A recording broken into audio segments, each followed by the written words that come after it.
Hi అండి, welcome to Arvind lakhs. నేను చూపిస్తున్న వీడియో వచ్చేసి చెకోడీలు అండి. నేను కొన్ని అయితే పప్పుతో చేశాను, కొద్దిగా ప్లెయిన్గా చేశాను. చాలా అంటే చాలా సింపుల్గా చేసుకోవచ్చు, చాలా ఈజీగా చేసుకోవచ్చు. ఇంకా నేనైతే కొన్ని టిప్స్ అయితే మీతో చెప్తానండి వీడియోలో. ముందుగా అయితే ఒక బాండి కాడ ఏదైనా ఒకటి పెట్టుకొని అందులో అయితే 1.5 గ్లాస్ అయితే వాటర్ వేసాను. ఇందులో ఒక స్పూన్ పైన కొద్దిగా అయితే గీ వేసాను. మీ దగ్గర గీ ఉన్న గీ వేయచ్చు, ఆయిల్ అయినా పర్లేదు, డాల్డా ఉన్నా పర్లేదండి, ఏదైనా వేసుకోవచ్చు. ఇందులో సరిపడినంత సాల్ట్ అయితే వేసాను 1.5 గ్లాస్ పిండి కోసం. ఇందులో కొద్దిగా అయితే వాము వేసాను. ఇందులోనే 2.5 స్పూన్స్ అలా 2 స్పూన్స్ అయితే మంచి నువ్వులు వేసాను. ఇంకా కొద్దిగా ఎక్కువ ఉన్నా పర్లేదు అనుకుంటే కొంచెం ఎక్కువైనా వేసుకోవచ్చు. ఇందులో కలర్ కోసం నేను కొద్దిగా పసుపు కూడా వేసాను. ఇవి బాగా మరిగించుకోవాలి.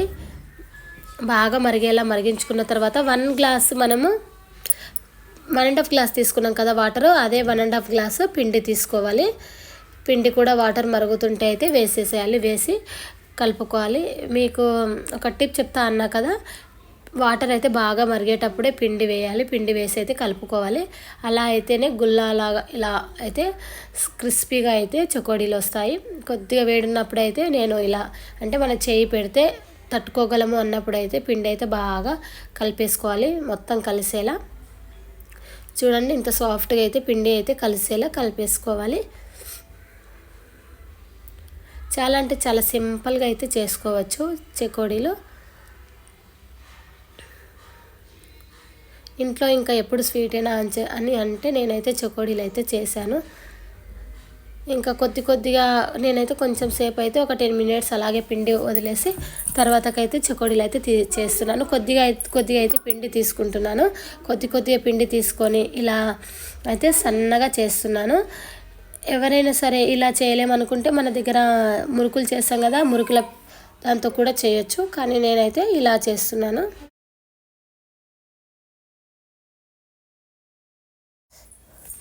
ఇలా మనకు ఇష్టమున్న విధంగా సన్నగా చేసుకోవచ్చు. నేనైతే మీడియం సైజులో అయితే చేస్తున్నాను. కొన్ని అయితే ఈ విధంగా చేశాను, కొన్ని సన్నగా చేశాను. ఇలా కొద్దిగా మనకు చెకోడీలు సైజు ఎలా ఉంటుందో అలా అయితే కట్ చేసుకున్న తర్వాత ఇంకా పప్పుతో చేస్తున్నానండి. పప్పు అంటే తినేటప్పుడు కొంచెం ఇంకా క్రిస్పీగా అనిపించాలని చెప్పేసి పప్పు అయితే ఇలా అద్దేశాను. ఇంకా కొంచెం శనగపప్పు అయితే వేసాను. వేసేసి ఇంకా ఇలా అయితే అనేస్తే మొత్తం అయితే అంటుకుంటుంది కదా, ఇలా రౌండ్గా అనేస్తే అయిపోతుంది. చాలా అంటే చాలా ఈజీ ప్రాసెస్ ఇలా చేయడం అయితే. ఇంకా పప్పుతో మాకైతే ఇష్టం ఉండదు అనుకుంటే పప్పు అయితే స్కిప్ చేసేయచ్చు, సింపుల్గానే రోల్ చేసుకోవచ్చు. నేనైతే కొన్ని వాటికే చేశాను ఇలా పప్పుతో. మీకు ఎవరికైనా ఇలా పప్పుతో నచ్చదనుకుంటే స్కిప్ చేయొచ్చు, పప్పుతో కూడా బాగున్నాయి. పుట్నాలు వేస్తే ఏంటంటే మనం ఫ్రై చేసినప్పుడు తొందరగా మాడిపోతాయి కాబట్టి శనగపప్పు అయితే కొంచెం డిఫరెంట్ టేస్ట్ వస్తుంది కాబట్టి నేనైతే శనగపప్పు వేసి ఈ విధంగా అయితే ట్రై చేశాను, బాగుంది. ఇంకా బాగా క్రిస్పీగా రావాలంటే వాటర్ అయితే బాగా మరిగేటప్పుడు అయితే పిండి వేయాలి. మనం వాటర్ బాగా మరిగేటప్పుడు పిండి వేయకపోతే చెకోడీలు అనేది చాలా ఇట్లా క్రిస్పీగా రావండి, మెత్తబడిపోతాయి. కాబట్టి వాటర్ బాగా మరిగించాలి.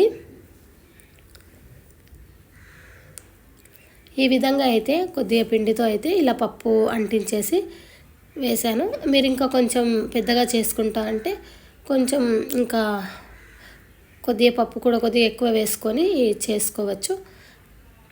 ఇంకా సన్నగా కూడా చేసుకోవచ్చు అండి. మనం సన్నగా చేసుకోవాలంటే ఇంకా కొంచెం సన్నగా రోల్ చేయొచ్చు. నేను కొద్దిగా లావుగానే చేశాను, అంటే అన్నీ లావుగా చేయలేదు, ఎందుకంటే ఇక్కడ పప్పు వేసాం కదా, పప్పు వేస్తున్నాం కాబట్టి కొద్దిగా లావుగా చేస్తేనే పప్పు మొత్తం ఫ్రై అవుతుంది లోపల నుంచి కూడా. కాబట్టి నేనైతే కొద్దిగా లావుగానే చేశాను. పప్పు వేయకుండా చేసినవి అయితే కొద్దిగా సన్నగా చేశాను, మన ఇష్టం. ఇంకా చెకోడీ అయితే మంచిగా అవుతుంది. సరిపడినంత సాల్ట్ వేసుకుంటే మాత్రం టేస్ట్ కూడా బాగుంటాయి.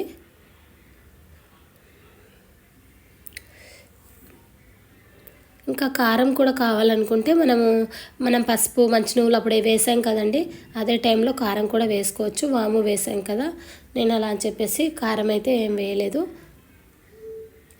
ఇలా కొద్దిగా తీసుకుంటూ చెకోడీలు అన్నీ చేసుకున్నాను. మన దగ్గర మురుకులు చేసేది ఉంటుంది కదండి, మురుకుల పీట అని, దాంతో కూడా మనము చేయొచ్చు. మరి సన్నగా వస్తాయి కదా, అంటే హోల్స్ పెద్దగా ఉన్నాయి, కొద్దిగా లావుగా ఉన్న హోల్స్ ఉన్న దాంతో అయితే దాంతో అయినా చేసుకోవచ్చు. నా దగ్గర అంటే ఇంకా నేనైతే ఇలాగే ట్రై చేశాను.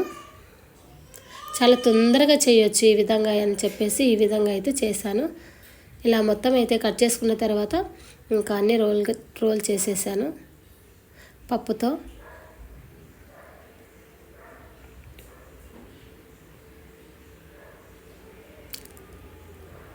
ఎవరైనా సరే ఎప్పుడైనా ట్రై చేయకపోతే ఒక్కసారి అయితే ట్రై చేయండి. నీళ్ళను మాత్రం బాగా మరిగించాలండి. వాటర్ని మరిగించాకనే పిండి వేయాలి. అందులో మరుగుతున్నప్పుడే, వాటర్ మరుగుతున్నప్పుడే క్వాంటిటీ ఏమాత్రం అటు ఇటు అయినా కానీ పిండి మాత్రం మెత్తగా అవుతుంది. మీకు మిస్టేక్లో పిండి మెత్తగా అయిందంటే మళ్ళీ పొడి పిండి వేసుకొని అడ్జస్ట్ చేసుకోవచ్చు. కానీ మళ్ళీ వాటర్ అప్పటికే చల్లగా అయిపోతాయి కాబట్టి మ్యాక్సిమం వేసేటప్పుడే అయితే సేమ్ క్వాంటిటీలో వాటర్కి ఎంత ఉందో పిండి కూడా అంతే వేసి ఇంకా వాటర్ మరిగేటప్పుడే కలిపేసుకున్నామంటే మనకు గుల్లగా అంటే క్రిస్పీగా అయితే చెకోడీలు వస్తాయి. ఇంకా కొన్ని అయితే నేను ప్లెయిన్గా చేసేసాను. ప్లెయిన్గా చేసినవి కూడా చాలా ఈజీగా సింపుల్గా చేయొచ్చు.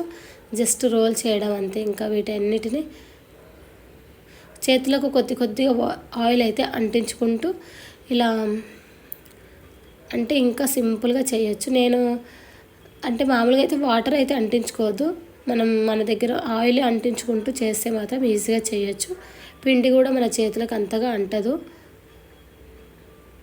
వాటర్తో చేస్తామంటే మనకు ఆయిల్లో వేసినప్పుడు కూడా ఇంకా ఇబ్బంది అవుతుంది కాబట్టి వాటర్తో కాకుండా చేతులకు అయితే ఆయిలే అంటించుకుంటూ ఇలా చెకోడీలు అయితే రోల్ చేసుకుంటే మాత్రం చాలా ఈజీగా చేయొచ్చు. వీటిని చూడండి, నేనైతే మొత్తం కంప్లీట్గా ఒకేసారి చేసి అయితే పెట్టేసుకున్నాను. ఒక కడాయిలో అయితే ఆయిల్ అయితే వేడి చేసిన తర్వాత, ఆయిల్ అయితే బాగా వేడి అయ్యాకనే వేయాలండి. తర్వాత ఆయిల్ బాగా వేడి అయ్యాక సిమ్లో పెట్టి కాల్చుకోవాలి.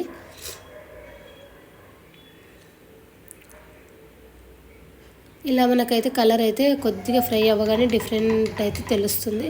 ఇలా ఈ కలర్కి వచ్చాయంటే ఇంకా చక్కగా కాలిపోయినట్టే.